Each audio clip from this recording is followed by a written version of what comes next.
Hello, everybody, and welcome to DC Time. I'm Dean. I'm Chris. Thanks so much for joining us.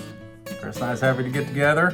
We're going to wing it today, as we always do. That's kind of what the pattern's been for a good while. We get together, catch up with each other,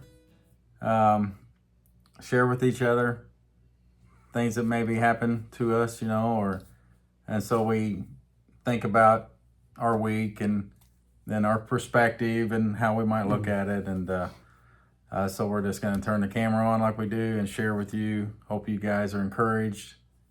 Maybe you can just take a little something from us that encourages you. That'd be great. We're trying to encourage ourselves. It sounds like we're trying to encourage ourselves. Doing the best we can. And that's all we're doing, right? I know. Yeah. We're all out there. We're doing the best we can. Yeah. So many people, they're just doing the best they can. Yeah. And we're in an environment that sometimes is off the chart. It's ridiculous what we go through and what we face all the time. So something that hit me a little bit, and I'll just read this, and like I said, we got some scriptures we're going to read, and then maybe talk about it, see where this goes. This is from Knoch. I'm not going to get into the whole article. I'm just going to read the first line, but it was titled Associations Based on Doctrine. All right. Associations based on doctrine are most baneful in destroying individual study and faith. And there's more to that article there. That's taken from one of his writings or one of his books, I believe. What we was talking about last week, the election coming up, different things. We're always looking a lot of times it's comfortable when you're in agreement with people, obviously. And then if all of a sudden you have doctrines or beliefs or different things, and you line up with groups of people and you all believe the same thing, nothing wrong. I'm not saying there's anything big wrong with this, but you start finding comfort in that. And then in teams or groups, or we talk about sports a lot of times you look for that leader to keep it all together. Yeah. And that's what Knoch's talking about in the article. You look to people. Right. In spiritual matters or worldly matters, but you look to a certain person perhaps, or a certain ideology or certain belief system that you got to find the right group. Right. And so, but what happens when you don't agree? And Chris and I have been talking a lot about that. Anyway, we're trying to remove ourselves from all these ideas here in the world and look to, what are we under?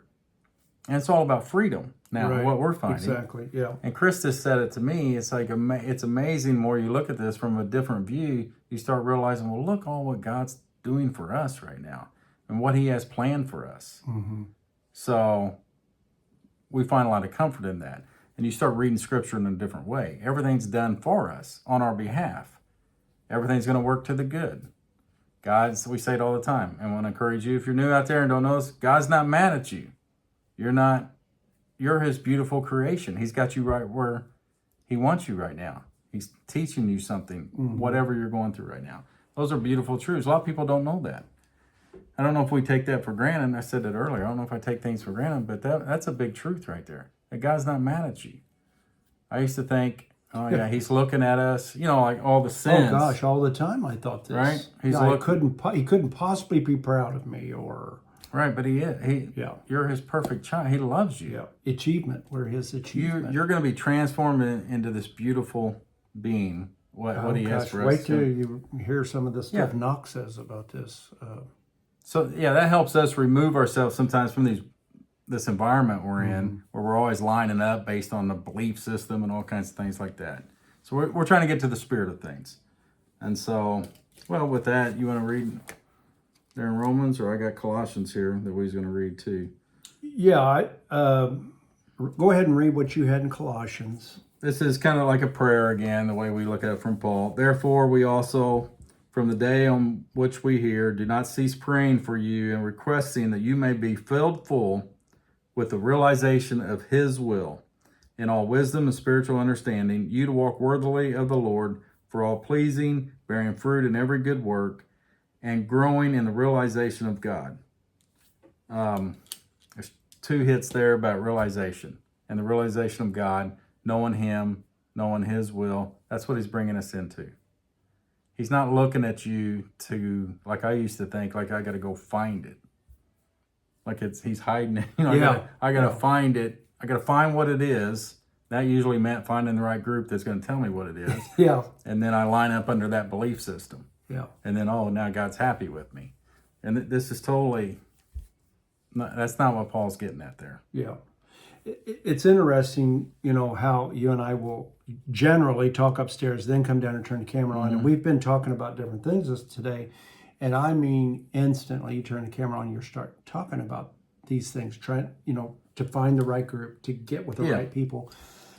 And in my experience, what comes to mind when you were sharing that was the inevitability, because we're putting our hope in men. Right. Those men, bless their hearts, will fail you. And I have had a number of experiences just like that. And I didn't respond well. I was angry at men that I thought, betrayed certain things. And in some regards, I was unfair to them about where I put them. Like they couldn't make a mistake. I certainly wouldn't want somebody having done that to me. But today I look at it in a whole new light. Yeah, me too. This information, all of this journey that Dean and I have been on has softened me. I mean, I'm so much more compassionate and empathetic, realizing, and that is also to the Christian. When I thought my battle was with the Christian, and I'm so much more empathetic to what they're under.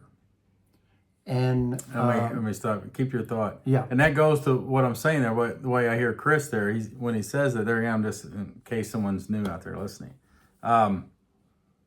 There's certain doctrinal beliefs that we used to be under. Chris used to be under. Then all of a sudden you find, oh, no, wait a minute.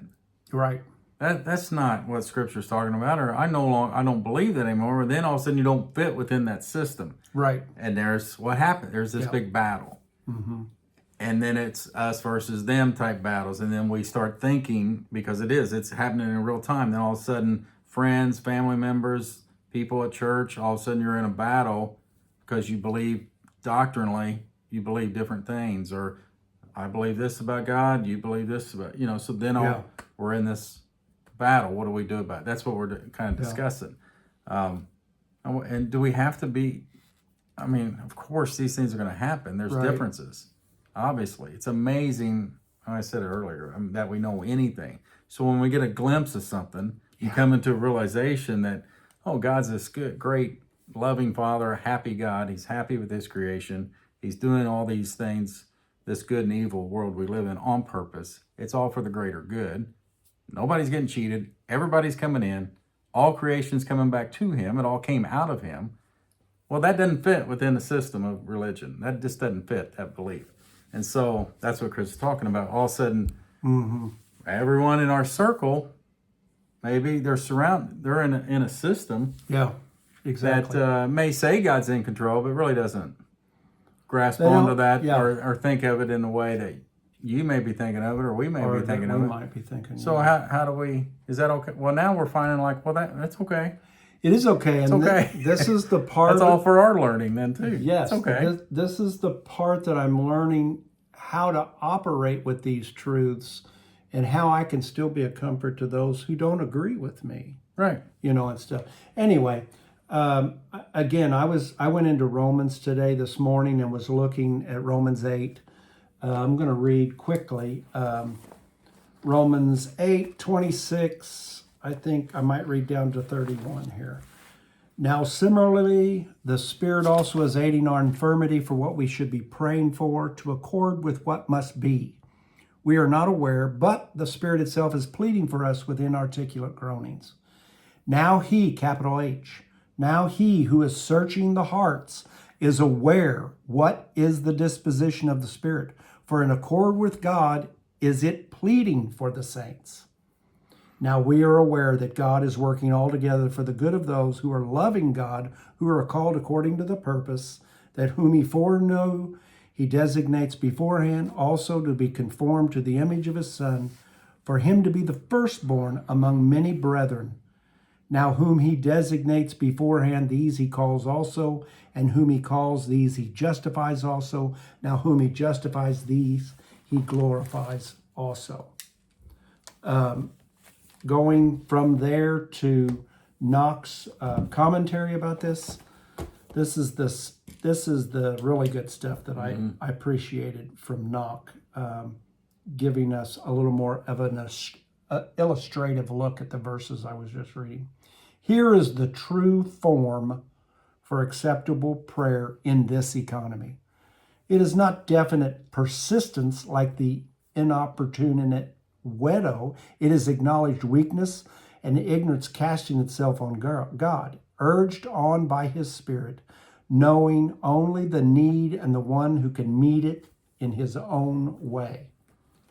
Though we know not what to pray for, this is not at all necessary, for we do know that God is making everything cooperate for our welfare. I love that. Everything cooperate for our welfare, even regardless of what it appears to us. No matter how things appear, they can work no ill to us who God loved, for he first loved us and has included us in his vast purpose, of which we form a vital part. Here's the best part. Our destiny was fixed by God from the beginning, long before we could have any part in it. It is higher than our highest dreams, for it is nothing less than conformity to the image of his Son. And better still, our exaltation is the means of putting him in the place supreme. He cannot be firstborn without brethren. Thus we are essential to his glory. Here we have the golden chain of God's sovereignty forged for our blessings. Its 4 links cannot be separated. He has designated us, called us, and justified us. 3 links are forged. The next is glory. The interesting thing, this past week, my wife's oldest brother passed away. And this is, we've had a lot of conversations about her oldest brother, David, and we're going to have a visitation on Saturday for friends and family here in Evansville. He actually was up in Indianapolis. They're having one Friday up there. Also, this evening is Halloween, so this is the 31st of October. And Beth and I were talking about last Thursday, a week from tonight, we got the word that David passed. And this was an answer to prayer. David was in a miserable state. And so this was an answer to prayer. And then probably about a couple hours later, we heard from our son Max, and he and Maggie had made preparations for this Thursday for her to go in if she didn't have the baby. She's 9 months pregnant with our 10th grandchild, Grant. And she was planning on going in tonight and being induced at 10 o'clock tonight. And so Beth was juxtaposed against the agony and sadness of losing a brother, and it was juxtaposed against the arrival of a new baby.